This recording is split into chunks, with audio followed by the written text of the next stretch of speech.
I am delighted to be here, and I'm particularly delighted to be here on this occasion. We meet at a college noted for knowledge, in a city noted for progress, in a state noted for strength, and we stand in need of all three. For we meet in an hour of change and challenge, in a decade of hope and fear, in an age of both knowledge and ignorance. The greater our knowledge increases, the greater our ignorance unfolds. You ready? Ready. You ready? Yeah. Yeah? Yeah. How ready? Tippity. Yeah. All right. Despite the striking fact that most of the scientists that the world has ever known are alive and working today, despite the fact that this nation's own scientific manpower is doubling every 12 years in a rate of growth more than 3 times that of our population as a whole, despite that, the vast stretches of the unknown and the unanswered and the unfinished still far outstrip our collective comprehension. No man can fully grasp how far and how fast we have come. But condense, if you will, the 50,000 years of man's recorded history in a time span of but a half a century. Stated in these terms, we know very little about the first 40 years, except at the end of them, advanced man had learned to use the skins of animals to cover them. Then about 10 years ago, under this standard, man emerged from his caves to construct other kinds of shelter. Only 5 years ago, man learned to write and use a cart with wheels. Christianity began less than 2 years ago. The printing press came this year.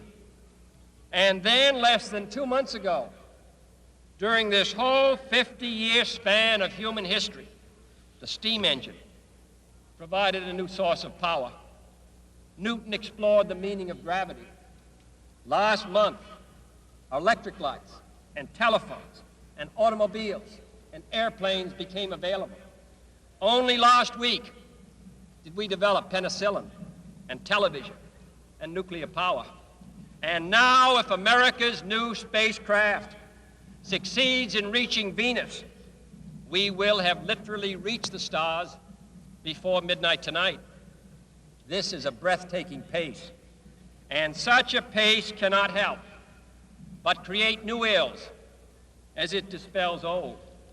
New ignorance, new problems, new dangers. Surely the opening vistas of space promise high costs and hardships, as well as high reward. So it is not surprising that some would have us stay where we are a little longer, to rest, to wait. But this city of Houston, this state of Texas, this country of the United States was not built by those who waited and rested and wished to look behind them.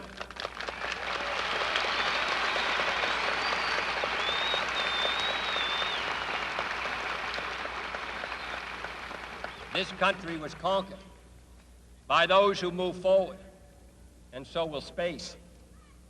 William Bradford, speaking in 1630 of the founding of the Plymouth Bay Colony, said that all great and honorable actions are accompanied with great difficulties, and both must be enterprised and overcome with answerable courage. If this capsule history of our progress teaches us anything, it is that man in his quest for knowledge and progress is determined and cannot be deterred. The exploration of space will go ahead, whether we join in it or not. And it is one of the great adventures of all time. And no nation which expects to be the leader of other nations can expect to stay behind in this race for space. Those who came before us made certain that this country rode the first waves of the Industrial Revolution, the first waves of modern invention, and the first wave of nuclear power. And this generation does not intend to founder in the backwash of the coming age of space. We mean to be a part of it. We mean to lead it.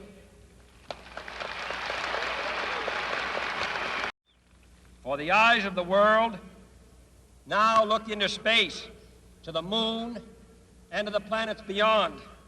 And we have vowed that we shall not see it governed by a hostile flag of conquest, but by a banner of freedom and peace.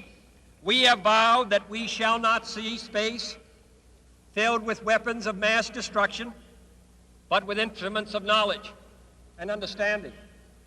Yet the vows of this nation can only be fulfilled if we in this nation are first, and therefore we intend to be first.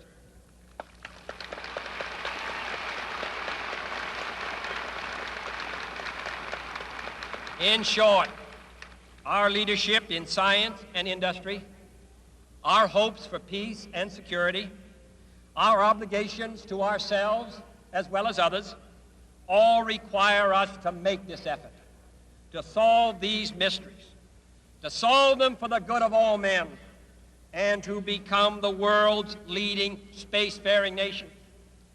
We set sail on this new sea because there is new knowledge to be gained and new rights to be won, and they must be won and used for the progress of all people. For space science, like nuclear science and all technology, has no conscience of its own. Whether it will become a force for good or ill depends on man. And only if the United States occupies a position of preeminence can we help decide whether this new ocean will be a sea of peace or a new terrifying theater of war. I do not say that we should or will go unprotected against the hostile misuse of space any more than we go unprotected against the hostile use of land or sea.